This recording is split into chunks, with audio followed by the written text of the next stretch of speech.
to build a crew for the 2024 season that harvests crops from Texas to Montana starting May 15th. Drive trucks from field to market and operate combines and tractors pulling grain carts.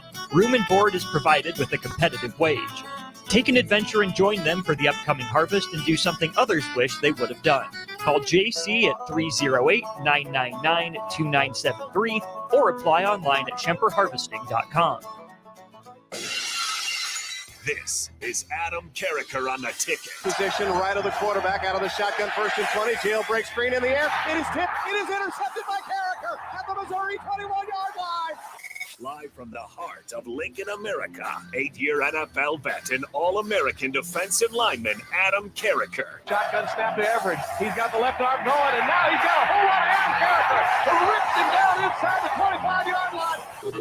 On 93.7 The Ticket and theticketfm.com. Here's your host, Adam Carricker.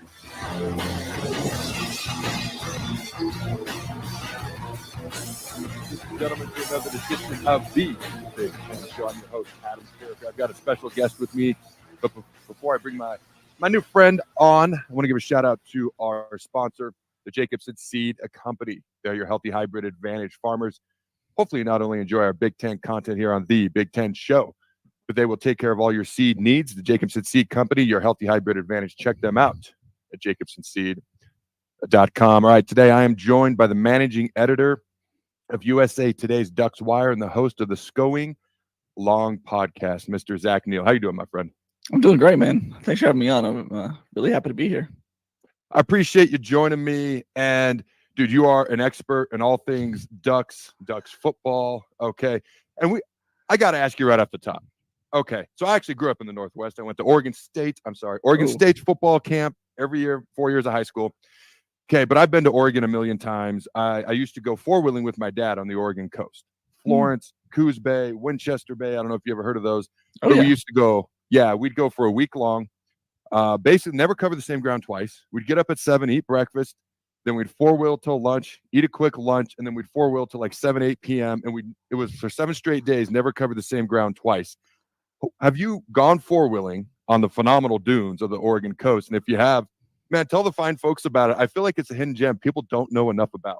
Absolutely, man. I mean, that's what's one of the great things about Oregon is you have so many different kind of scenic areas. I mean, you get whatever you want to see. You get the dunes. You can go, skiing, snowboarding. You can go to the coast. You can go into the deep woods. But yeah, four-wheeling on the sand dunes, that's a lot of fun. Just go over, spend a weekend on the coast. It's only like a hour drive from where I am right now. That's kind of the nice thing about Eugene. You're about an hour away from anything that you want. So where I grew up in the state of Washington, it was about an 8-hour drive. So we take a day to get there, and then we take a day to get back, so to speak. My parents still go there. They got a side-by-side. They're a little older now, okay? So my mom doesn't want to drive the four-wheeler. Plus, she's had a couple of close calls. I about killed myself twice. I was learning how to drive, and my dad had literally just said, "You're dangerous." I go, "What's that?" He goes, "You don't know anything, but you know enough to think you know everything, which means you're going to get in trouble." Literally within 30 minutes, I found the highest dune I could find, almost got to the top, and instead of turning around or doing the appropriate protocol to get around, change my course safely, I just bailed off the four-wheeler. And I'm rolling down this big dune, and my dad's watching as the thing goes end over end, chasing after me. That's just one of them. Anyways, I digress, man. Let's talk a little bit of Ducks football. Well, let's talk Bo Nix. We got the NFL draft coming up. What do you see as far as his NFL potential and his projections of where he might be drafted? We've seen him be highly successful at the college level, obviously. I mean, he is one of the most experienced quarterbacks in this draft class. I mean, that's not really a controversial opinion. He's got more starts than anyone in the history of college football as far as starting quarterbacks. So he has a really high floor, I believe. I don't know that his ceiling is as high as people like Drake May or Caleb Williams. Obviously, you kind of know what you're going to get from him. You're going to get an efficient passer. He's going to make the right reads. He may not have the flash plays like some of the top quarterbacks, but I like to see him go somewhere where he has, obviously everyone wants to see their quarterback go somewhere where they have a chance to succeed, but I don't want to see him go somewhere where he's asked to be the guy day one. I would love to see, I talked to my co-host Jonathan Stewart about this yesterday on our podcast. I'd love to see him go to someone like the Los Angeles Rams, where he could sit behind Matthew Stafford for a couple of years, learn the system, and then be with Sean McVay for, the next 10 years of his career and just be part of a dynamic offense. We saw what that dynamic offensive play calling looks like for him at Oregon with Will Stein and what they drew up for him. They really put him in a good position to succeed. I see him as someone that can have a really long career in the NFL if he gets put in the right situation and if he's not asked to do too much early on. I think that he, someone like Caleb Williams, someone like Jaden Daniels, Drake May, they might have the over-the-top skill talent to be able to flash day one and be able to go and step in as the starter. I don't know that Bo Nix has those same intangibles. That's not to say he's a bad quarterback at all. I just think that he might need a little bit more development at the next level. And just not asked to do everything all at once. So it's interesting because the Rams stuck out to me as a team that could be a good fit for him. What about a team like the 49ers, who and Brock Purdy played well in the Super Bowl. He takes lots of heat, but you could argue maybe they're a quarterback away. It depends on how you look at it. But I think what he does physically, Bo Nix, fits their offense well. Potentially him and Brock could have a quarterback battle, or like you said, he could learn for a year or two under Brock. What do you think of a place like the 49ers who pick at number 31? I love that. That's the type of system that I'm talking about. I mean, I think that Bo Nix is pretty comparable to Brock Purdy because they're very, they play within themselves. They don't try and do too much if they're in the right offensive scheme. We saw that with Bo Nix at Auburn. Excuse me. He tried to get out and ahead of himself too much and tried to make the home run plays all the time. Got himself in trouble a lot. When he came to Oregon, he, settled down a little bit, played within the system, let the offense kind of run around him, and he just kind of, he quarterbacked it, obviously, and he took what was given to him. And I think working with someone like Kyle Shanahan, working with someone like Sean McVay, I think he's got a really good chance to succeed if he's in the right offense. It's interesting. I was fortunate enough to play in D.C. when McVay was coaching tight ends and Shanahan was coaching the OC under his dad. And there was like 18 future head coaches. Matt LaFleur was there as well. Okay, so yeah, I think that'd be perfect landings. If I could pick the perfect landing spot for Bo Nix, of course he wants to go in the first round, would be the 49ers in my opinion. There's about 6 quarterbacks. Okay, I would say it's kind of a 3-and-3 grouping. Maybe the top 3, the next rung of 3 are kind of the top 6 quarterbacks that have been talked about in this draft. Probably Caleb Williams, Drake May, Jaden Daniels, the top 3. So that next 3 is kind of Bo, Michael Penix Jr., J.J. McCarthy. How would you rank Bo, Michael, and J.J., that next 3? I mean, it's tough. As an Oregon fan who watched, or an Oregon guy who watched what Michael Penix in Washington did the past couple of years, it's hard not to put him up there. I mean, he's at the top of his game. He is incredible. He's got an incredible arm. He makes great reads.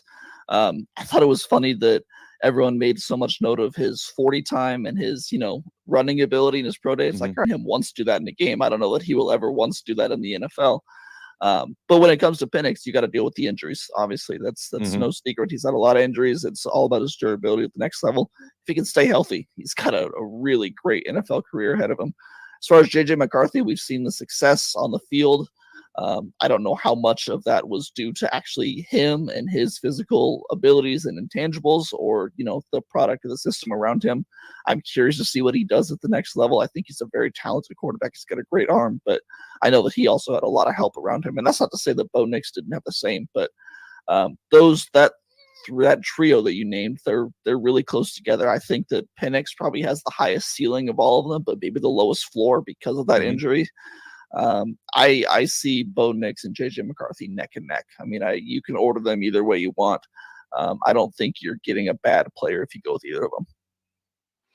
You make a great point about Michael Penix specifically because, he is athletic and he can run and he can move, but he never did because of the 2 ACL tears and all the injuries. I mean, he had multiple seasons that were ended early in college.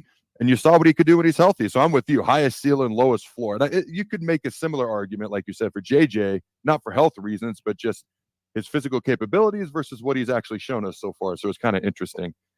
Talk to me, Oregon, Washington rivalry. So I did go my senior year. I went around, not the team camps, not with my team, but individually after the Oregon State camp. So I was freaking exhausted. I went from the Oregon State camp to the Nebraska camp to the Washington State camp to the Idaho camp to the Oregon camp, and I was so exhausted. But my memory of the Oregon camp, outside of Bilotti telling me that I could play quarterback, which I don't believe to this day. But anyways, I digress. The memory that sticks out to me was I went back, I think it was for one of their fall practices, and it was back where you could do two-a-days and players were exhausted. And there were some fans as the players were walking to the field for one of their million two-a-day practices chanting, "Beat the Huskies, beat the Huskies." And they weren't going to play Washington for months. Okay, how big is this rivalry? And it's going to continue into the Big Ten, which is awesome. How big is this rivalry for Oregon fans when it comes to Washington? It's huge. I mean, it's the rivalry. A lot of Oregon State fans would claim that they're Oregon's biggest rival, and some Oregon fans say that, the in-state rivalry, it means a lot. But Washington's the team that Oregon wants to beat every year. I mean, they're your measuring stick. Unfortunately, they've come short of that, the past couple of years, and they've lost, I think, 3 straight to Washington. But that's the biggest rivalry. You feel good for 364 days if you beat them. You feel bad for 364 days if you don't till that next game. So very excited going into the Big Ten that rivalry gets to continue. I think the rivalry is even going to grow just because you don't have Oregon State. I mean, you'll still play Oregon State every year, but it won't be that conference game at the end of the year. This game against Washington's moving to rivalry week at the end of the year. It'll be played in late November every year. So it'll be interesting to see how the competition level affects the rivalry at all. I think that Washington, obviously, after going to the national championship game, is on a little bit of a downward turn with all of the changes they've had this offseason with Kalen DeBoer leaving. But that's still, that's the absolute rivalry from Oregon. There's a lot of passion, I would say, on both sides of that. The only other time I've ever seen anything like that was my first season in DC. We're playing the Buffalo Bills preseason game 1, and we're in the fourth quarter of that game, and the fans in the stands were in DC playing the game in DC. I never know what to call them. The Commanders, the team, I don't know. Yeah, I just say DC. The fans behind us start chanting, "We want Dallas. We want Dallas." That's the only other time. And again, we weren't going to play Dallas for like a month or two. That's the only time I've ever seen something like that. I turned to our D coordinator, Jim Haslett, and I was like, "Wow, that's a big rivalry around." He goes, "Yeah, I agree." Yeah. All right. So real quick, actually, I should have allowed you to elaborate earlier. I apologize. Have you had any near-death experiences at the Oregon sand dunes like I did actually twice? No, I don't think so. I'm relatively risk averse. So when it comes to that, I kind of follow the rules a lot. So no near-death experiences at the coast for me. I'm happy to hear that. Let's talk a little bit about the other rivalry that you mentioned that Oregon's going to keep playing, which is Oregon State. Are you surprised? Now, like you mentioned, non-conference earlier in the season every year. Are you surprised that they chose to keep playing Oregon State? I don't think so, because that rivalry is so ingrained in the history of the state. That still means a lot. While it may not have always been the most competitive rivalry, and it probably won't be going forward because of the way that things are going at Oregon State, unfortunately. No, I'm not surprised at all that they wanted to keep playing that game. It means so much. The game formerly known as the Civil War. I kind of wish they'd go back to that name, but that's one of those things where Corvallis and Eugene, are so close together. I mean, it's 40 minutes away from where I'm sitting right now.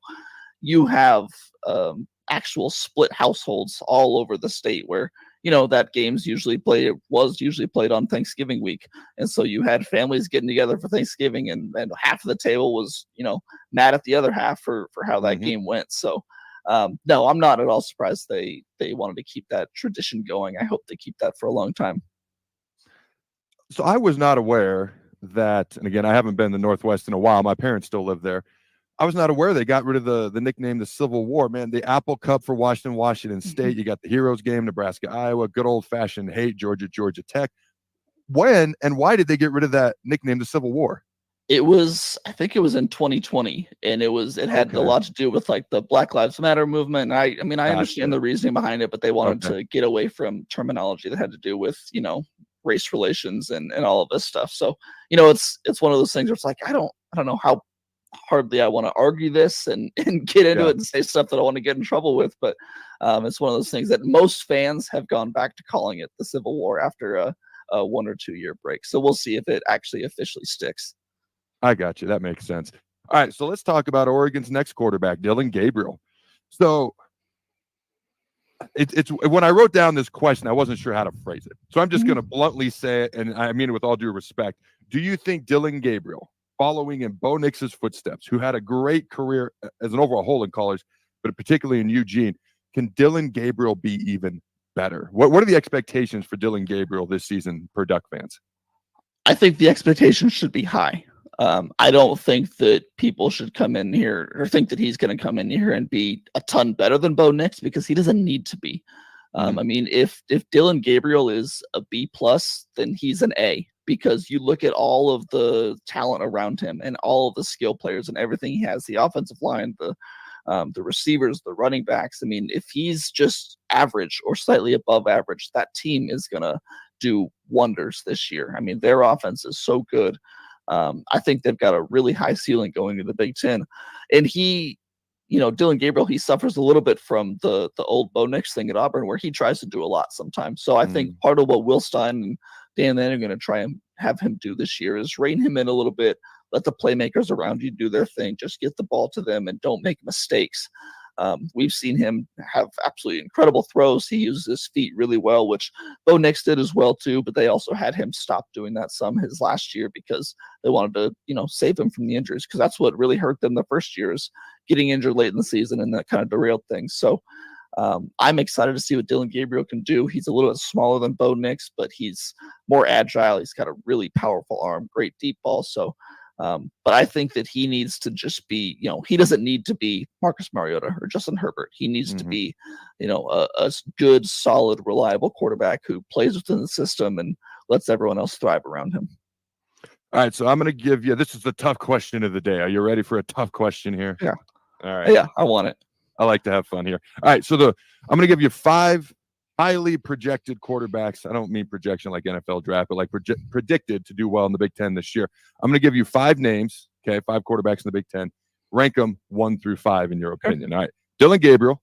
All right, Washington quarterback Will Rogers, the Mississippi State transfer, who holds Mississippi State program records in nearly every major passing category and SEC records for single season and career completion. So anyways, Dylan Gabriel, Will Rogers, the Washington quarterback, Drew Aller, Penn State, okay, who I believe was Mr. Ohio coming out of high school for high school football, Will Howard at Ohio State, and Miller Moss at USC. How would you rank them? 1 being the best, 5 being the lowest. They're the top 5 quarterbacks projected in the Big Ten. 1 through 5, how would you rank them? Take him off the board now. I mean, put Dylan Gabriel at the top. I really do think he's the most talented, one of the most experienced, and I think based on what the offense is around him, I think he's going to have the best year. I really do believe. I mean, he's one of the top Heisman contenders right now, and I think that's real. I think he could be up there. He'll probably be in New York when all is said and done. Behind that, I'm still really high on Drew Aller. I liked what I saw from his high school tape. I liked what I saw coming out. He's shown some flashes. I believe he looked really good in the bowl game last year as well. I think that if he can get going and Penn State can kind of figure out their offense a little bit, I think he can have a really high ceiling. I like what he projects to be. I know there's been a ton of buzz about Miller Moss. I know he looked really good in the bowl game. I want to see it in regular season games, so I'm probably going to put him 5th. Okay. Give me Will Rogers at 4, just because he looks good. But I don't think that he's going to have a great year at Washington because they lost so much. I'm just, again, I need to see it with his new team. I know he's got the talent, he's got the skill. I just want to see it. And then Will Howard at 3. I think that I can't wait to see what that offense looks like with Chip Kelly. I mean, they've got the weapons, they've got all of the talent. Yep. He's got the same thing with Dylan Gabriel. If he can just kind of be an above average quarterback and let everyone work around him, they're going to be really, really good. So Ohio State's going to be something scary this year, I think.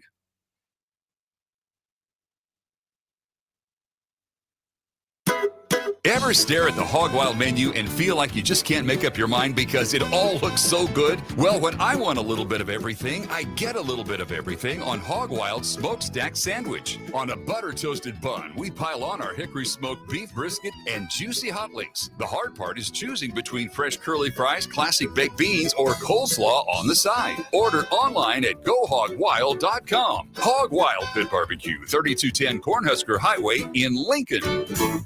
Rashawn Jackson here for Bauer Infrastructure, a veteran-owned local company proudly serving Lincoln, Lancaster County, and the surrounding areas. Bauer provides quality work at an affordable price, and they're growing rapidly. If you want to experience a career with a fast-paced, family-friendly environment, visit BauerInfrastructure.com. They have top-of-the-line benefits, year-round work, even through the winter. Bauer, usher in the new era of infrastructure to an area near you. And as always, go Big Red!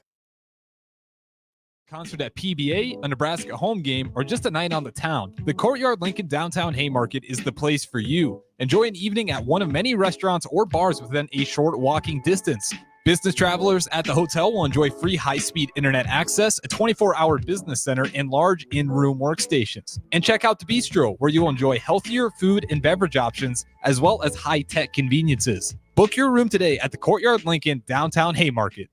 Okay, it's time to sell the house. How do we even begin to choose from the hundreds of realtors in town? Easy. We make a pros list. You mean a pros and cons list? No, just a pros list. We need someone with pro photography to showcase the house in the best possible way, pro marketing to make sure we get maximum exposure, pro negotiations so we know we get the best price. This is one of those times where you already know the right answer, isn't it? You know it is. Ben Bleicher and Professional Realty Group. Contact Ben Bleicher and the team at Professional Realty Group of Berkshire Hathaway's Home Services Ambassador. Online at prg-ne.com. This is former Husker and NFL linebacker Jay Foreman. For years, I've suffered from degenerative problems in both of my ankles, but thanks to a thorough and thought-out plan provided by Advanced Medical Imaging, I was able to get my life back with the least amount of pain as possible. While working through multiple options, the team of physicians at Advanced Medical Imaging were there to answer any questions I had. If you're experiencing any pain at all and want to get your life back, go to amimaging.com or give them a call at 402-484-6677. Advanced Medical Imaging, located at 7601 Pioneers Boulevard. The Sea of Red will fill Memorial Stadium on Saturday for the Red-White Spring Game. Start your day off right with the Elway Power Sports of Lincoln Spring Game Tailgate Show from 8 to 11 a.m. on 93.7 The Ticket. All your favorite ticket personalities will prepare you for what to watch and players to keep track of. It's the Elway Power Sports of Lincoln Spring Game Tailgate Show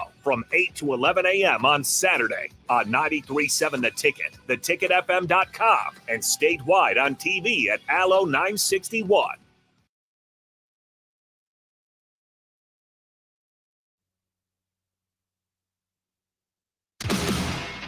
You're listening to the Adam Carricker Show on 93.7 The Ticket and theticketfm.com.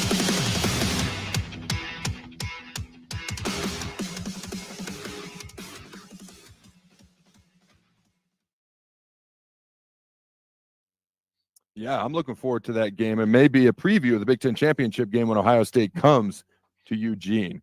Yes. I did one of my official visits to Eugene, and it was absolutely one of my favorite places. It was that place in Nebraska. And don't tell Husker fans, but at that point in time, I may have given the nod to Oregon at that point in time after that game. But that was the Joey Harrington 02. I think it was 02. Maybe it was 01. It was 01 season. Wisconsin non-conference game at home. I think he dove over at the end and got the game-winning touchdown. That's the game I was there for. People were going freaking bonkers, and I was loving the Ducks after that game. All right, man, let's see what we got next here. Let's talk about Oregon and you kind of alluded to it a little bit, but the expectations going in to the Big Ten. It's a whole new conference. It's a whole new style of play. All of a sudden, you've got cold weather games coming in November. Now, I would argue Oregon already looks like a Big Ten team. They're freaking huge on the offensive line. Dan Lanning wants to be physical. This is not the old Oregon teams that I, at the time, would argue they were too fast because they were too small. They'd hit teams with size and speed, and they'd get pushed around a little. This is not that. They are big, they're physical, they're athletic. So what are your expectations as Oregon heads into one of the top two conferences in the country, a new conference in the Big Ten Conference? Absolutely. I mean, I think that they should be right up there. They should be contending for a Big Ten championship game to get a spot in that game. I really think they should be in that expanded college football playoff. This is one of the better Oregon teams on paper that we've seen in a long time. I know that there's a lot of fans that get hesitant about, there's fans get a little nervous when you start talking about, this should be a championship year, because we've seen them get to that pinnacle before and then fall off just short. So there's been starting some buzz to start in Eugene saying, this team might be able to do that. And people are kind of saying that under their breath right now and being a little cautious about it. But there is that feeling that this is the team that, you've got the right transfers in place. You've got the right recruits who have been here for a few years under Dan Lanning and started to develop into the team that he really wants to build. I loved what Dan Lanning said earlier in the year, that everyone keeps asking him, how are you going to adjust to the Big Ten? What are you going to do to play this style of ball? And he's like, what's the Big Ten going to do to adjust to us? I mean, because we're faster, we're stronger than a lot of these teams. They're going to have to, he didn't say this. I'm now speaking to myself again. Oregon's going to score 35 to 40 points a game. What Big Ten teams are going to stop them from doing that or keep up with them on the scoreboard? So I think expectations are rightfully very high right now. You look at the schedule, it really sets up pretty well for them. Their toughest game, Ohio State, like you said, is played at home. They've got a late game against Washington. I think that, again, is at home and should go well for them just because of who Washington is. Got to go to Michigan. That's a tough game, but Michigan's also maybe not the team they were last year. Got to go to Wisconsin late in the year, too. I think that's a game that I have circled because I think Wisconsin's going to be a little bit better than a lot of people think. But other than that, a lot of, I think, pretty winnable games. So I think rightfully expectations are pretty high. Wisconsin on the road in cold weather, and I agree with you. They're going to be better than people think. It's funny. That's a game that I have circled, even more so. No disrespect to the defending national champions, but Michigan or Washington, which is the biggest rival of the Ducks. I actually circled Ohio State, and then I circled Wisconsin, top two, and then I think Michigan and Washington were next. It's interesting to me because the two teams that were in the national championship last year, Washington, Michigan, of the 18 teams in the Big Ten, they're literally 18th and 17th out of 18 teams in returning players, returning production. It's crazy. I think Michigan will be fine. They may even make the 12-team college football playoff. I'm really curious to see what happens with Washington, though. I've never seen a team make the national title game and then look so freaking different the next year. The only one that even reminds me remotely of this was it 2010 when Auburn and Cam Newton won the national championship? Yeah. They had 22 seniors, and then Cam went to the NFL. That team looked completely different the next year. That's the only team that I can even think of. All right, man. I do. Well, Can I stop you real quick? Yeah, go ahead. We've been talking about the Oregon-Washington rivalry. That week in January, when you went from Washington has a chance to win the national championship against Michigan, and then 5 days later, their coach is gone and most of their roster is gone after losing the AD the is gone championship. now. Yeah. Yep. That roller coaster for Oregon fans. You just talk about the rivalry and the joy that fans take in your rival's downfall. I think that's like a Hall of Fame week in Oregon fans' lore because there was a lot of celebrating at Washington's downfall. That's funny. And so I'm obviously, I played at Nebraska, so I'm a little bit of a homer there. So I tend to take jabs at Iowa. It would help if we beat them more often. It would give me more validity. I take jabs at Texas just because, they're Texas. Even Colorado, but it's more because I'm intrigued by what Deion's doing. He was my favorite NFL player growing up. But it's hilarious that you say that because I can just imagine Oregon fans just getting happier as the week goes on. That's awesome. All right, man. Let me see what we got here on my list of questions. All right. So because you brought up Dan Lanning and his recruiting to Oregon, he's recruited really well. And it's not like Chip Kelly didn't recruit well or even Mike Bellotti. Okay, but I think Dan Lanning has recruited the best of any Oregon coach in a short tenure so far than any Ducks coach Oregon fans have ever had. How has he been able to recruit so well to Eugene? That's a good question. I think he's just a very good recruiter. And we should not leave out Mario Cristobal too. He was an incredible recruiter in Eugene. He had, I think he still has, if you look at the top 5 recruiting classes in the history of Oregon football, he's got 3 of them. And I think Dan Lanning has 2 of them for the past 5 years or so. So, Dan Lanning he's always said this. He's a very good relationship builder. And he keeps those relationships. That's why he's been able to do very well in the transfer portal as well, because there's guys that he recruited at Georgia that maybe he didn't get. I mean, Jordan Birch, for example, was a 5-star kid coming out, I believe, South Carolina. He recruited him at Georgia, did not get him. Birch goes in the transfer portal, and he says, hey, I'm still very close with you. Come on up to Oregon, play with us here. It's that type of stuff where he can keep these relationships for years on end. And he's just, at this point, we're in the cycle now where he's got enough proof in the pudding. He's shown what he's doing at Oregon. He's shown what he's building. That recruiting, I think, is pretty easy. Oregon calls a lot of these kids, and it's kind of hard to say no to them just based on everything they have. The uniforms, the facility, everything that they can offer these kids, and then the success on the field and the relationships with coaches and all of that, and the development that you get. So, the recruiting has been very impressive to see over the past few years. I think it's only going to get better. They were the number 3 team in the nation last year in the recruiting cycle, which was, like I said, the best in Oregon history. I think that arrow is going to continue pointing up because it seems like they're really hitting their groove on the recruiting trail. All right, so I don't want to backtrack. You said it, and I immediately thought of something that Scott Frost said. I'm like, I'm not going to go there, but I got to bring it up because when Frost was first brought to Nebraska, he was asked about adjusting to the Big Ten, and he said the Big Ten's going to have to adjust to us. I'm paraphrasing, but that's basically what he said. So essentially very similar to what Dan Lanning said. So my question is, and it very, very similar, scoring points, going fast, putting, all that stuff, very, very similar to Dan Lanning. And I wish Scott Frost nothing but the best. At some point, he's going to coach again. I think he's a great OC. Maybe if he does well with that, which I think he will if he gets the chance, maybe he can build back up to a head coach. So no negativity. This is just what happened. Does that concern you at all? Is it it's not deja vu to you because you're not a Nebraska guy, but does that concern you at all when you hear what Dan Lanning said, which is very similar? Doesn't concern me. I just want to see it play out. We heard a lot of talk from people. I'll just say people last year about going in against Washington in the Big 12 or in the Pac-12 championship game after losing to them earlier, and it was kind of the same thing. It's like, they got us on a last-second field goal up there. Like, we're ready now. We're gonna kill these guys. And then it came out, and because a lot of things happened. There was injuries and everything. So, yes, sometimes this coaching staff they like to say a lot of things. I want to see them back it up a little bit more, but I have no question that they can eventually do that. It's just we need to actually see it. When you lose to your biggest rival 3 times straight, you need to put a little proof in the pudding.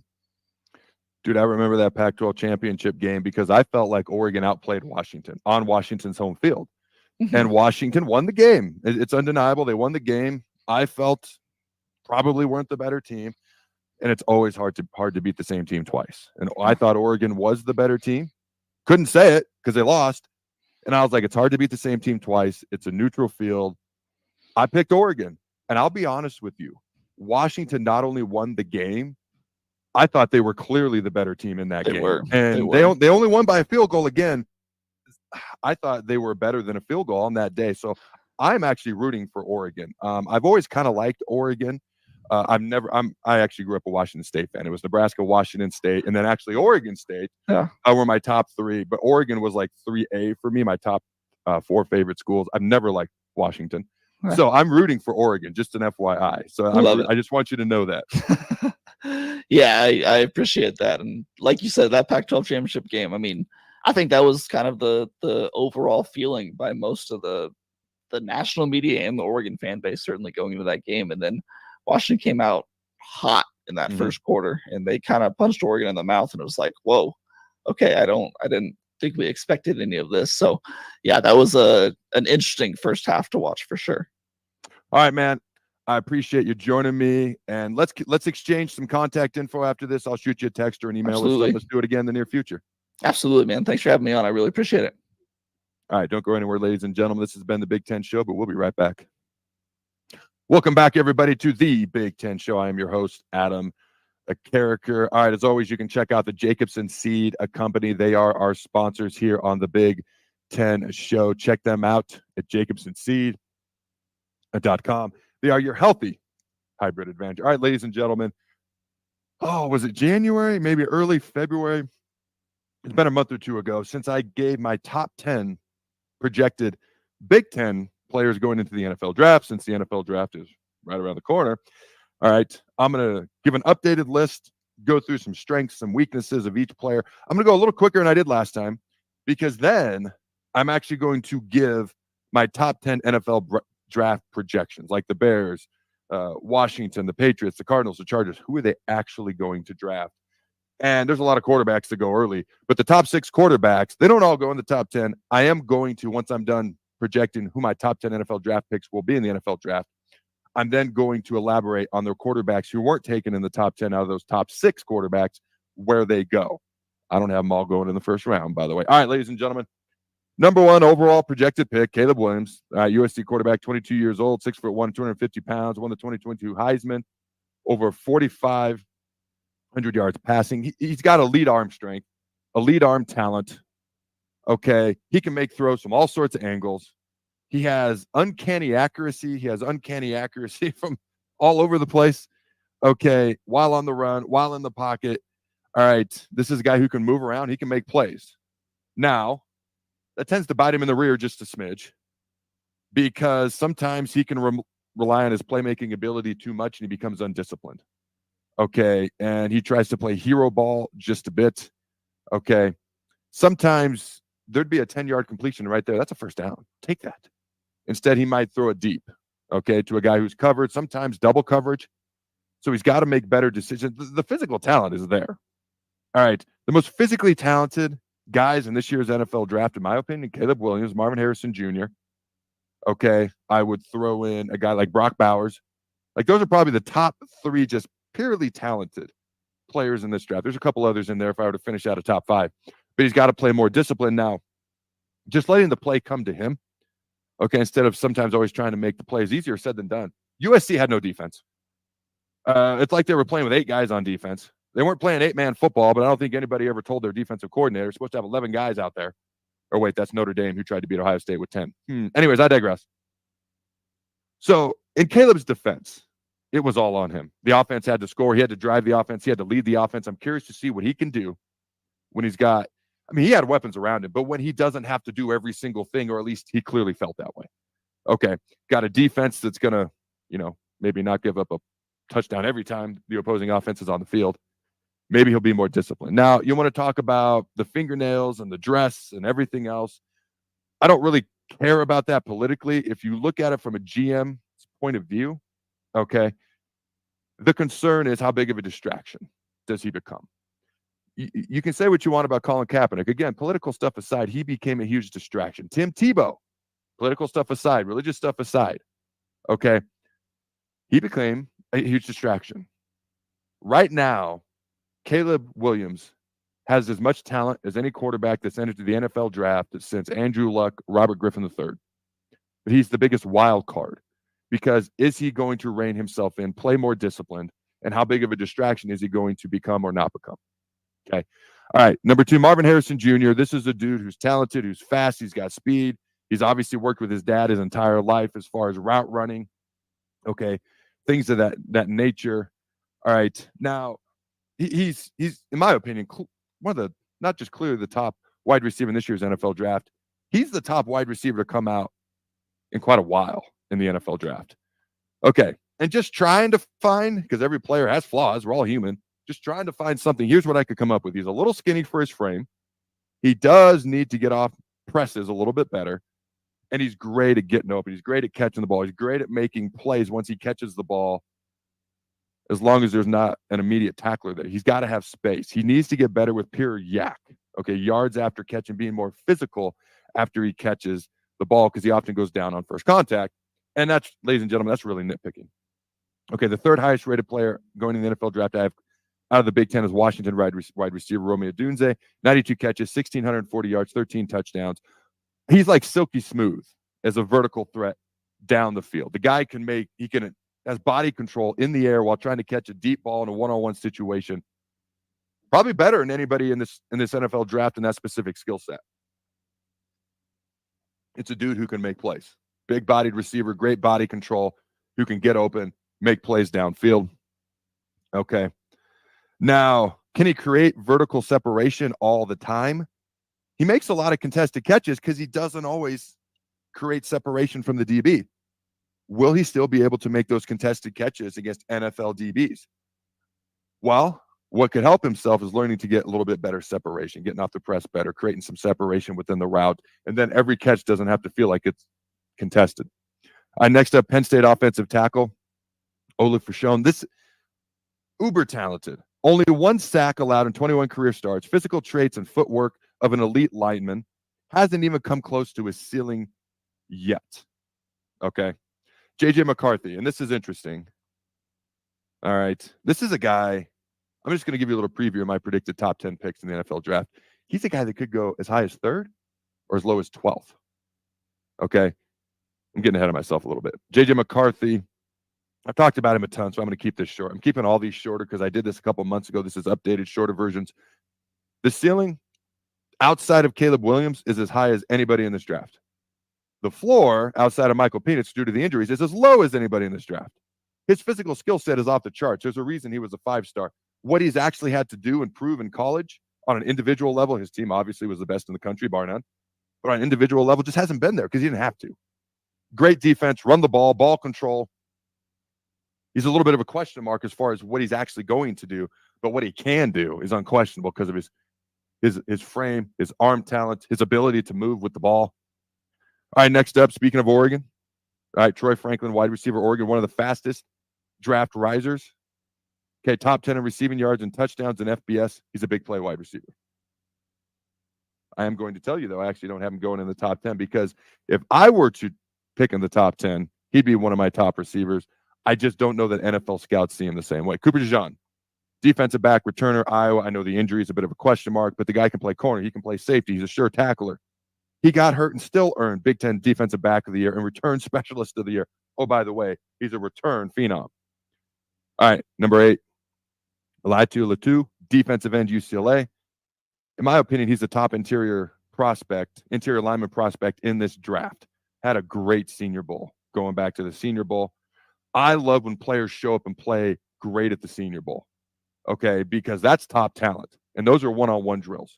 This isn't about out scheming. This isn't about anything. It's about one-on-one with the best seniors that there are, and I love it when guys show out at the Senior Bowl. Okay, one of the youngest players at the Senior Bowl at the age of 21. Now, I played with a guy named Amobi Okoye at the Senior Bowl because he was from Louisville, who was 19. The first teenager to ever be drafted in the NFL. Just random fact right there I thought was interesting. Number 10 overall pick to the Houston Texans that year. A freaking teenager was a top 10 pick in the NFL draft. That's crazy. All right, you got number 9, quarterback Michael Penix. We talked about him earlier. I've talked about him in the past. In a nutshell, the guy can move. Got to be aware of the ACL injuries. The guy's insanely accurate. Are you concerned about his arm angles and throwing at all? And does the Michigan game concern you at all, or was Michigan just that freaking good? All right, Bo Nix, lowest floor of all these 6 quarterbacks, maybe the lowest ceiling, which isn't, an insult at all because these other 5 quarterbacks have insanely high ceilings. But he's got the lowest floor, most starting experience of any quarterback in NCAA football history. I think this is a guy that could potentially come in and start year 1, but I do agree with Zach from earlier in the show. Give him 1 year to get into a system, get him a system that fits him well. He could be a really, really good top 15 NFL quarterback. All right, ladies and gentlemen, we've got about 8 to 10 minutes left on the show. Here are my top 10 NFL draft projections. And then I'm going to tell you all 6 quarterbacks, the top 6 quarterbacks, I believe they will actually go because they don't all go in the top 10. Number 1, the Bears. I'm going to shock you with this. I have them taking, pause for effect, because you don't already know the answer, USC quarterback Caleb Williams. Now, there's rumors of a potential trade and them training down. And I mean, they traded Justin Fields away. So at some point, they do need a quarterback. So maybe I'm wrong. Maybe they just don't want to play with a quarterback and they're going to trade down. And I will say this.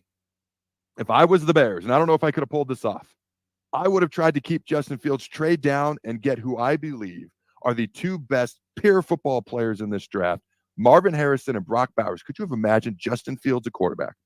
Okay. Marvin Harrison, a wide receiver. Brock Bowers at tight end. The top wide receiver prospect in 3 or 4 years to come out. The top tight end prospect in 5 or 6 years to come out of college.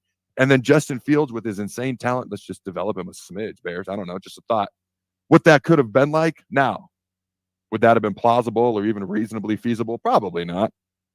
But it was just for fun. Here's what I think is going to happen. Bears take Caleb Williams, number 1 overall. Number 2, Washington. The football team, the Commanders, the whatever, I don't know. The team from D.C. It's interesting. There was some agent drama. Jaden Daniels' agent got all huffy puffy. They didn't just invite Jaden to interview him in D.C. They brought Drake May, and they brought everyone else. There was like 20 guys there, including a bunch of quarterbacks. How dare the Washington Commanders talk to more than just Jaden Daniels. You do realize they don't have the number 1 pick. They don't control their destiny. Okay. What if they trade back? They need to interview guys like Drake May and JJ McCarthy and even Caleb Williams because you never know what's going to happen. How dare they invite more than just Jaden Daniels to be interviewed by that team? Such an insult. What a ridiculous little baby fit that guy threw. I don't even know his name because I didn't take the time to look it up because I don't respect the fit. All right. I do have Washington taking. I guess the Bears only interviewed Caleb Williams. Maybe that gives validity to this little agent's fit. It doesn't, because guess what? The Bears control their destiny. They got the number 1 pick. All right. I digress. The Washington Commanders, I project, take the next most talented quarterback in this draft. Not by much, because Drake May's right there. He's just under the radar. LSU quarterback, former Heisman Trophy winner Jaden Daniels to Washington. Probably the most physically talented quarterback they've had in DC since Robert Griffin III. All right. The Patriots, no Bill Belichick. Arguably the greatest football coach of all time, eight-time Super Bowl champion. I'm curious to see what the Patriots look like going forward over the next 3 to 4 years. Got to give them a few years to build. No Bill Belichick. I think they take North Carolina quarterback Drake May. Now, I've seen some mock drafts where J.J. McCarthy gets popped here.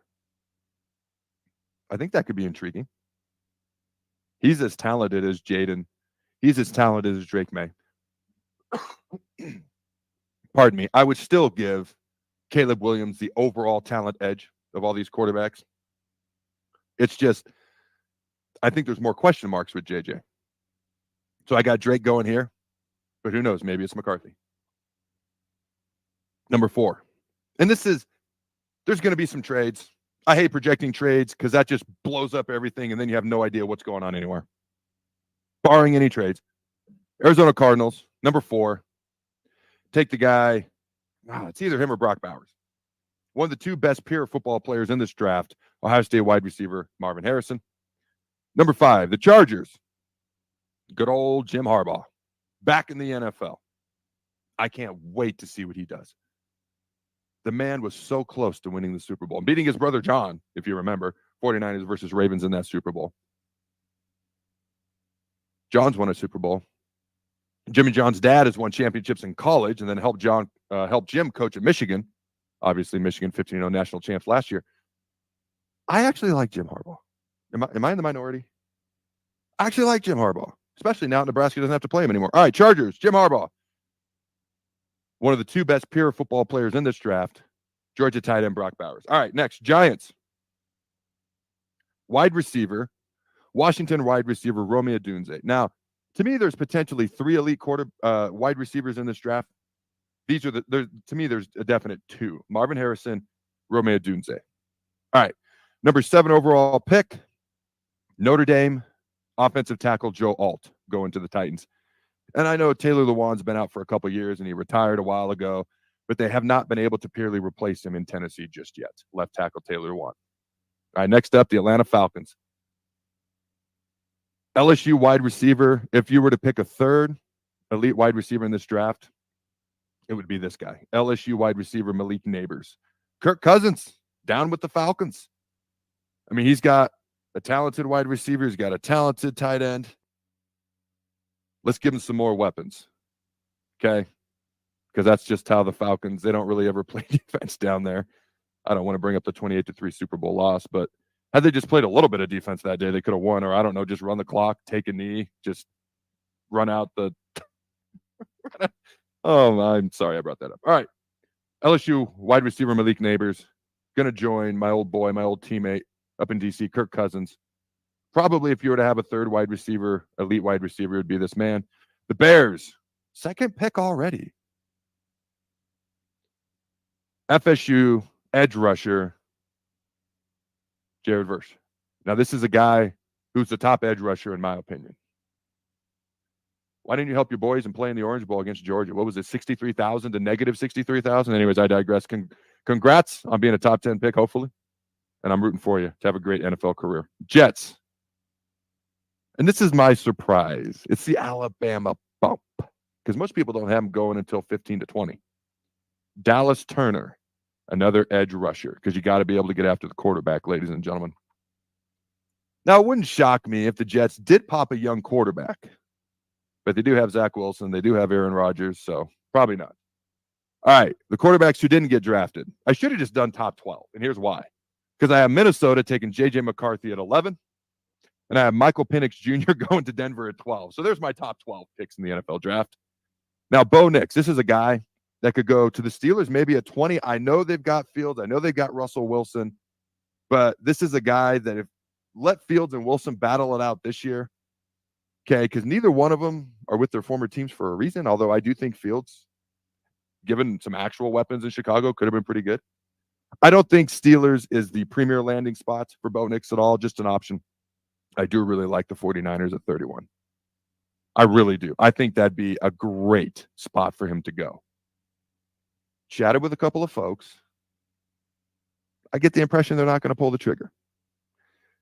I hope I'm wrong, because I think he'd be a perfect fit there. And I think they're just – and Purdy actually played decent in the Super Bowl. All right. They had a couple of turnovers. They had a bunch of penalties in those first couple of drives. That wasn't Purdy's fault. He actually looked good.